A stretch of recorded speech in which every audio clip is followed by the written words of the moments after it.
encuentro de hoy entonces está dedicado precisamente a estas personas, a quienes comparten la preocupación por proteger el derecho a la libertad de expresión, a todos aquellos que han dado la vida para que en estos momentos podamos atrevernos a romper la espiral del silencio y amplificar nuestras voces, a todos ustedes, profesores, estudiantes, periodistas, investigadores, abogados, a las personas que con su creatividad se atreven a salirse de las estructuras y luchan con valentía por proteger su legítimo derecho a expresarse, a pensar distinto, a darle voces a los que no tienen voces.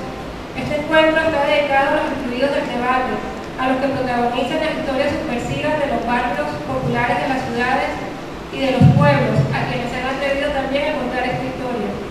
Es entonces para mí un verdadero orgullo terminar de instalar este evento presentando a cada uno de los conferencistas, no sin antes reiterar nuestra gratitud con la Relatoría Especial para la Libertad de Expresión de la Comisión Interamericana de Derechos Humanos, la Fundación Sueca para los Derechos Humanos, la Universidad de los Andes y la Universidad Jorge Tadeo Lozano Seccional del Caribe por permitirnos realizar este encuentro. El actor más importante de violencia contra las personas por ejercer la libertad de expresión es el crimen organizado, directamente o a través de su infiltración en las autoridades encargadas de proteger a esas personas, que ya es el escenario mucho más grave. Que no es el crimen organizado solo, sino cuando el crimen organizado se infiltra, y eso no es solo un problema de Colombia. Eso que yo estoy diciendo aquí a todos nos parece normal. Hay países que apenas están empezando a descubrir el fenómeno.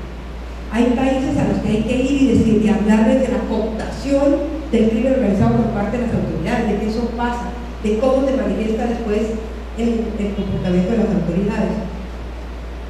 Porque la cadena, digamos, de criminalidad organizada, particularmente con la ruta del narcotráfico, es muy fuerte.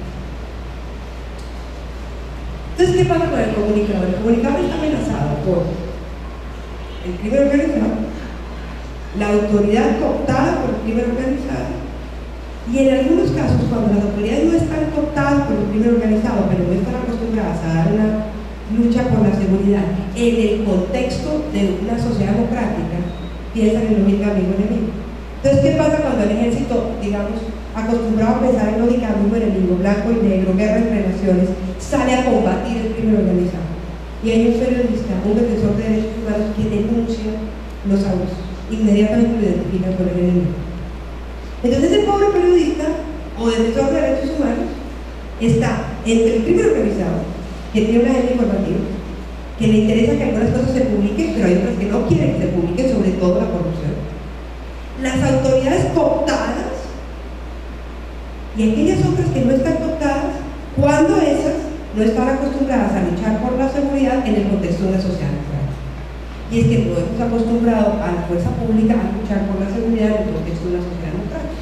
Entonces, ¿qué pasa en muchos países que se encuentran con el narcotráfico hasta acá, sacan al ejército, pero el ejército no está entrenado para dar esa lucha con el contexto de una sociedad?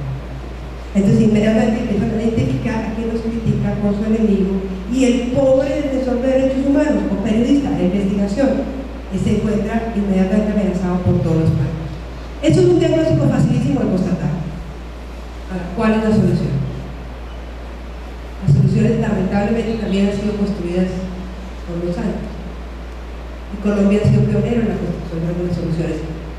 A nosotros nos parece que falta mucho, pero cuando uno va a otros países donde no hay nada, se da cuenta que hay algunas experiencias colombianas que valen la pena recordar. Por ejemplo, ¿qué debe hacer Uruguay y qué propone la relatoría? ¿Qué estamos trabajando con los estados? Prevención.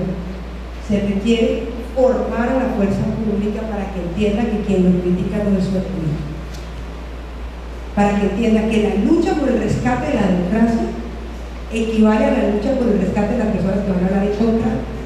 Bien, eso es la democracia.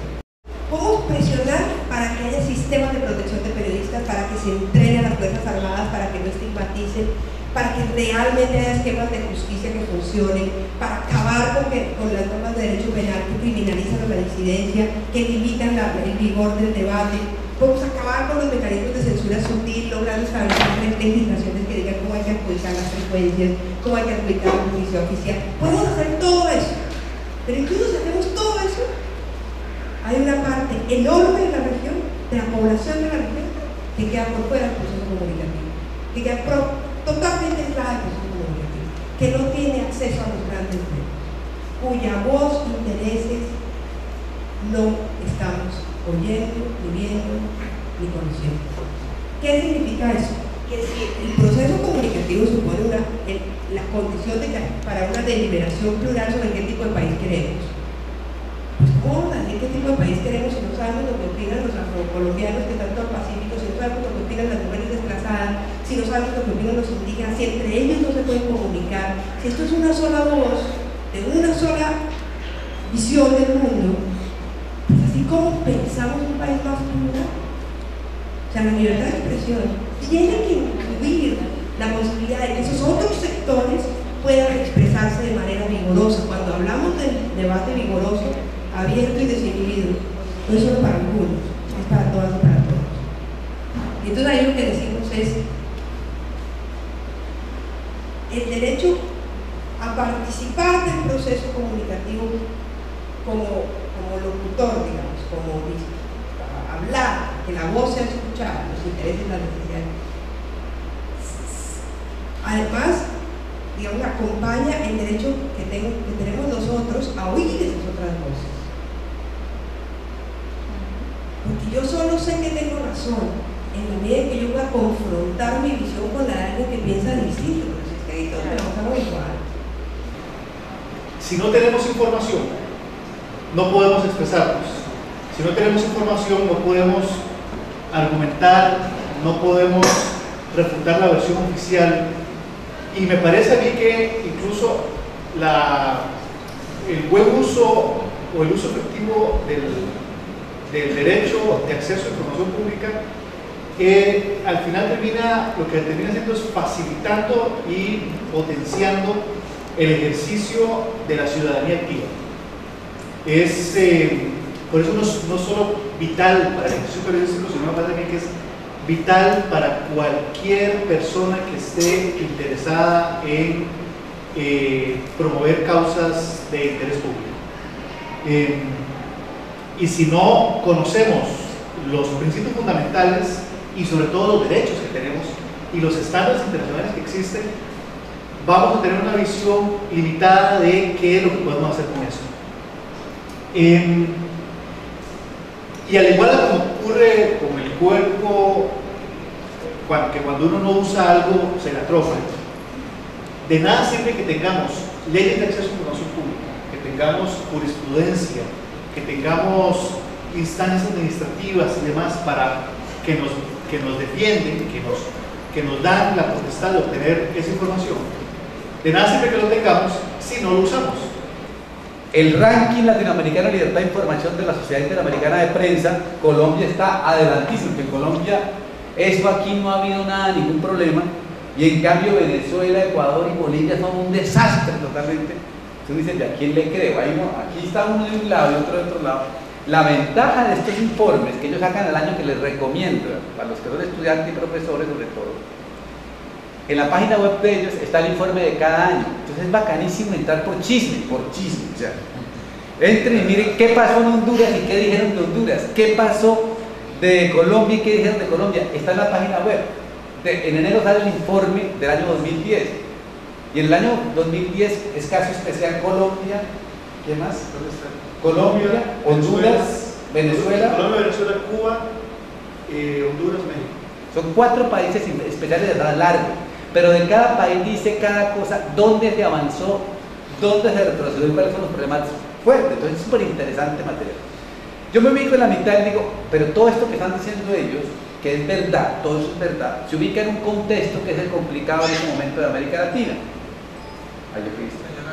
Entonces yo les voy a dar 10 punticos, nos demoramos 10 minutos realmente. El primer punto es, ¿qué hacemos con este universo? O sea, hoy en día tenemos esta cosa que se llama tecnología y supuestamente ustedes son interactivos, ustedes participan de redes sociales, todos ustedes son periodistas en potencia, nosotros salimos a sobrar. O sea, los que tenemos título de periodistas están dados a recoger. Pero además ustedes son supuestamente periodistas interactivos. Y supuestamente además son periodistas que trabajan en redes.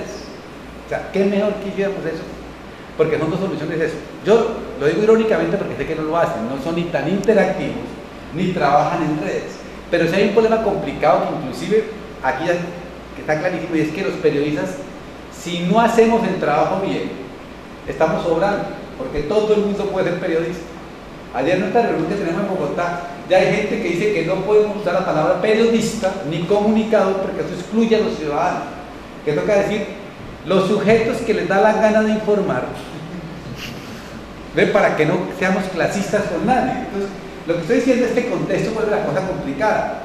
Pero hace poquito hubo una cosa muy buena en Colombia, yo no sé los nombres jurídicos, pero obligaron al Caja Noticias de RCN a rectificar. Y el Caja Noticias es una estación de noticiero que la gente manda una denuncia supuestamente hecha por la gente, que es mentira, porque después va al canal y la hace, la graba con ellos, o sea, no es que la grabación de la gente, después va, la gente parece que la televisión perfecto, plano medio, plano abierto, y dice, pero que la gente, qué genio. No, es que ellos mandan la denuncia, pero RCN manda un camarógrafo y un realizador y hacen nada. Y entonces mandan porque hubo una mentira. Y RCN, ¿sabe qué dice? Nosotros no, son del ciudadano. La corte le dice, mentira, no. Usted sacó eso, lo que usted es responsable de eso. Claro, porque un periodista lo que hace, que no hace las tecnologías, ni hace las redes de información, ni hace eso, es que cuando llega una denuncia del público, la puedes pasar, pero hace el trabajo periodístico siguiente. Confronta esa versión con otras versiones. Va y busca un contexto. Le agrega información. Luego, ahí el periodismo tiene razón de ser. Si vamos a pasar simplemente lo que el ciudadano manda, los periodistas salimos sobrando. Entonces, ¿qué es lo que estamos haciendo? Cuando decimos periodismo ciudadano, estamos dándole la razón a los que nos critican. No servimos para nada. Cedemos el poder para que la gente haga y nosotros no estamos haciendo el trabajo periodístico. Libertad de información, eso comenzó a trabajar en el año 77 y solamente hasta el año tal. O sea, es una cosa que, oiga, estamos algunos aquí, muy poquitos, yo nada más tal vez más jurásico que eso, o sea, yo ya había nacido cuando se inventaron eso, pero el resto de ustedes no. O sea, ¿se dan cuenta? O sea, es realmente una cosa re joven, esa cosa que estamos hablando. Entonces, ese derecho, libertad de información, la tomamos los periodistas y los medios como nuestro gran negocio. Pero hoy en día se reveló la ciudadanía y hay una cosa que se llama derecho a la comunicación, que es que el Estado debe permitir que todos ciudadanos hagan su comunicación y ayudar a que la gente. Entonces, ¿qué pasa? Que comienza a aparecer una cosa que es que todos los ciudadanos están presionando a los periodistas. Es que me está informando bien o no, o si no yo fundo mis propios medios, o si no yo hago mi blog, o si no yo hago mi radio comunitaria, en función del derecho a la comunicación. Cuando ustedes oyen el debate en América Latina, que aquí en Colombia como no se debate nada, pero en América Latina se debate, la pelea en Ecuador, en Argentina, en Bolivia, es entre esto. El Estado argentino dice, estamos defendiendo el derecho a la comunicación, por eso ponemos 33% para medios de servicios públicos, 33% para medios privados y 33% para medios comunitarios, porque estamos defendiendo el derecho a la comunicación.